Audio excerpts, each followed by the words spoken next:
প্রথম দাবি, প্রধানমন্ত্রী শেখ হাসিনাকে ছাত্র নাগরিক হত্যার দায় নিয়ে জাতির কাছে প্রকাশ্য ক্ষমা চাইতে হবে।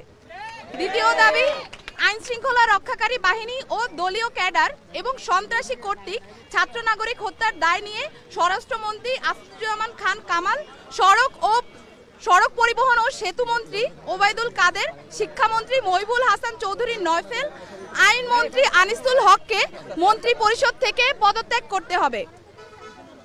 ইন্টারনেট শাটডাউন করে দেশে ডিজিটাল ক্র্যাকডাউন করায় তথ্য প্রতিমন্ত্রী জুনায়েদ আহমেদ পলককে পদত্যাগ করতে হবে। আন্তর্জাতিক মিডিয়ায় শহীদ শিক্ষার্থী এবং আন্দোলনরত শিক্ষার্থীদেরকে ড্রাগ অ্যাডিক্ট বলে কুরুচিপূর্ণ ও মিথ্যা বক্তব্য দিয়ে এবং আন্দোলনকে ভিন্ন খাতে প্রবাহিত করার চেষ্টা করায় তথ্য প্রতিমন্ত্রী মোহাম্মদ এ আরাফাতকে পদত্যাগ করতে হবে। ঢাকা দাবি নাম্বার 3।